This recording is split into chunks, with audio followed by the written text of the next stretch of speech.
Here's a complete guide to completing the Liberty Falls Easter egg in Black Ops 6 Zombies. This Easter egg can be completed in solo or co-op. If you found this guide useful, then be sure to let me know. First things first, in your game, you want to open up the map to make your way to the church to access the Pack-a-Punch machine. Once you're in there, you want to interact with this machine, which will despawn all the zombies and start the first steps of the Easter egg with a ghostly character called Panos. Once he has finished his dialogue, you want to interact with the same machine again, where Panos will mention that he's now patched into your signal. Once that dialogue is finished, we can move on to building the jet gun, which is the first main steps of this Easter egg. In order to do so, you're going to make your way to Hill Street and buy this flower shop. You'll be able to interact with this water valve to pick it up. From here, you're going to make your way into the bowling alley and melee this panel on the wall to reveal a set of valves where you can place that water valve. Once placed, you'll then have a prompt to hold to turn the water valve with a status bar on the top left of your screen, where by holding down your interact button, you're going to make progress on this water pressure. Now, the aim with this is to fill the water pressure gauge all the way to 100, but whilst you are doing this, there are going to be an infinite spawn of zombies. So whether you're doing this in solo or in co-op, the easiest way to do this is to hold this valve for as long as you can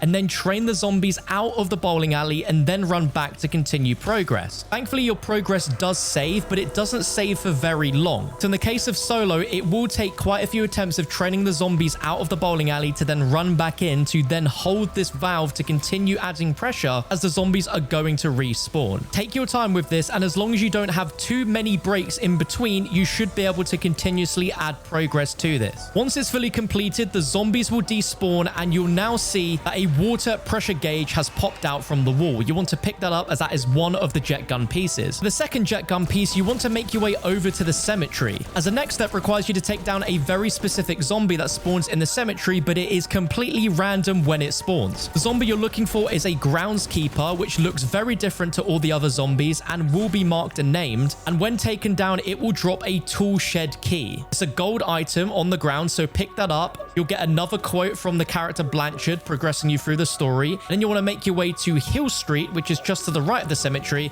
And in the groundskeeper yard, you'll then be able to interact with this shed, opening the door and having a handbrake part for the jet gun there waiting for you. And for the third and final jet gun part, you need to acquire a Mangler cannon support streak. You can get this either by crafting it at the crafting table for 1,250 salvage, or from round 10 onwards when you get your first Mangler spawn. If you shoot the arm cannon of the Mangler, it should drop the arm cannon as a support streak item. Once you have the Mangler cannon, make your way to Riverside, and opposite Ollie's Comics is going to be an electrical store called the Radio House. Bring out your Mangler cannon and charge a shot at the gates, and it should reveal a brand new opening for you to go inside. Inside this store, there is going to be a bunch of piles on the floor, and you'll need to interact with one of 4 piles to reveal the electrical wires part. Now you've got all 3 jet gun parts, make your way back to the motor lodge in the spawn room and go up to the 2nd floor, where as you run along the side here, you'll notice a bunch of zombies will barge out of the doorway, revealing a secret room. And inside of here is a workbench where you can craft the jet gun with all 3 of those buildable parts. Now that you've got the jet gun, the next part of the Easter egg is to get 3 items that you can only get with the jet gun. These can be obtained in any order, but the first location I'll show you is in Ollie's Comics, where in the middle of the room on the ceiling, there will be a part that you'll be able to suck up with the jet gun by using the right trigger. The second part can be obtained in Washington Avenue by Speed Cola, and this is going to be in a really tucked away window. So in order to access this, you need to get onto the rooftop here, jump over onto the white van, then look over, and in the open window underneath the zip wire, you want to use the jet gun, and it should bring out another part from that window. The third and final part is inside the dark ether, directly above the banister to the left, and once you've gotten all 3 parts, you'll get a quote where that's enough parts for the LTG, and you'll need to bring it to a workbench. Use the zip wire from the cemetery over to the Alamo, and to the back left of the rooftop will be a workbench where you can specifically craft the LTG. Once you've picked it up, we are now going to be moving on to the next step, which involves 2 of the dark ether storms on the map. You can choose to do these in any particular order, but we're going to start with the lightning storm in the cemetery. Interact with the bottom of the lightning storm, and it will place the LTG device down and start a 1-minute countdown where you need to protect the portal integrity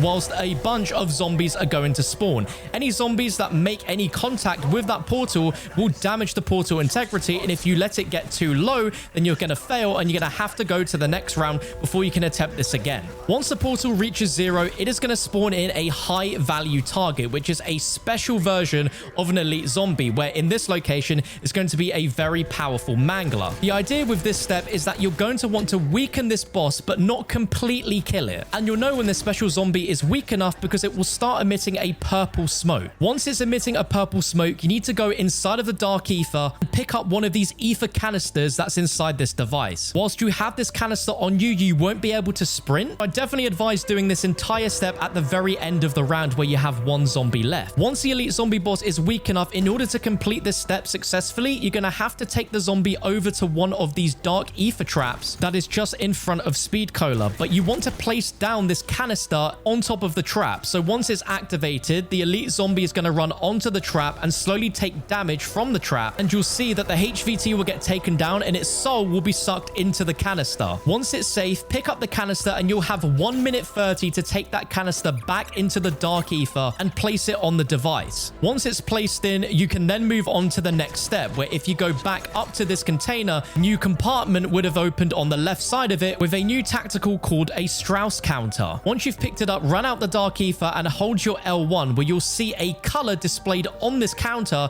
as well as a signal that should get stronger the closer you get to this projector right here on the hilltop stairs. The way that this step works is that you have the counter out and go towards a projector as shown here. You'll have to interact with the projector to match the color that's displayed on your Strauss counter. So in this example, the color of the Strauss counter is yellow, so I need to match the projector's color to match yellow. It might be a different color for you in your game, so if it is, just match it up to what you see here. And if you're on this step in co-op, everyone will have an individual counter which will match to only one projector. So I've turned mine yellow, and now we can move on to the second projector. And to get this, you want to make your way on top of the roof of the bank, and then up here, open up this debris right here, and then drop down where you'll notice there'll be another projector. Pull out your Strauss counter and match the color to what's shown on the display for that projector. And the third and final one can be found just above Washington Avenue in the groundskeeper yard, and you'll want to match it again here. For me, this displayed a green icon, but then there was also a shade of red. And that's because for this particular counter, it is inverse. So if it shows green, you actually need to have red. Once all 3 projectors have been done successfully, you'll get a quote in game, and you'll notice purple beams of light coming from all 3 projectors. Make your way back to the first LTG that you completed, which in my game was the church, and pick up the LTG. You'll then want to make your way to this dark ether lightning in Riverside and place the LTG down, where you'll then have to do another 1 minute defend for the portal to spawn another HVT. This time round is going to spawn an abomination. So again, you want to get the abomination extremely weak to the point where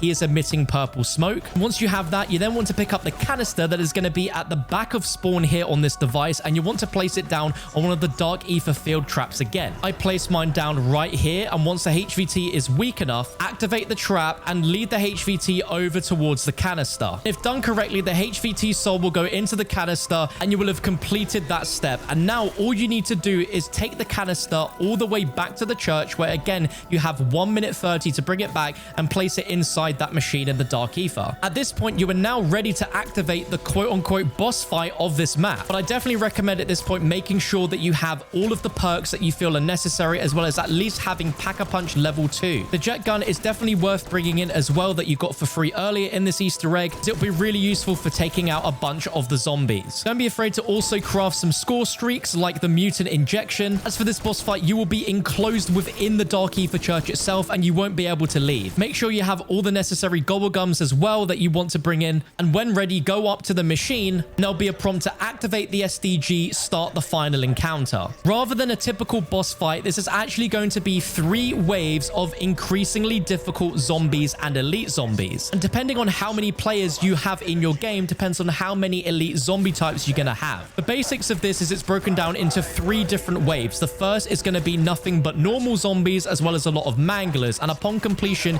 you will be given a full armor drop. For the second wave, you're going to get increasing hordes of zombies that are extremely quick, as well as an elite mangler, and the easiest way to do this is to simply train either clockwise or anti-clockwise, constantly taking out the zombies and focusing your fire on that elite zombie that spawned in. During this, you will be gaining points from the zombies, so if you have spare points to pack a punch, it is definitely advised to use that pack a punch machine, as it will obviously make this encounter a lot easier. But once you've taken out that elite zombie and the remaining zombies, you will then have a max ammo spawn. And for the third and final encounter, you're going to have normal zombies, vermin, as well as an elite mangler and an elite abomination. If you're running it solo like me, this is the best time to use your mutant injection, as it makes this an absolute breeze. Once completed, everyone in the game will go down and you will get the ending cutscene. And you will have just beaten the Liberty Falls Easter egg. Once you finish the cutscene, there'll be a prompt to continue playing or to end the game. By choosing to continue to play, you'll be given a special reward, which upon your first completion when you leave the game is going to be an awesome ray gun wonder weapon skin. But if you choose to continue, it will place you back in the spawn room and spawn a ton of legendary rarity weapons, including a ray gun, as well as some pap crystals, some ether tools, some free points, as well as a perkaholic. And you will have just successfully completed the Liberty Falls Easter egg. If you found this video useful, smash that thumbs up button for me, subscribe, and if you want a guide to the Terminus Easter egg, click this video on your screen right now.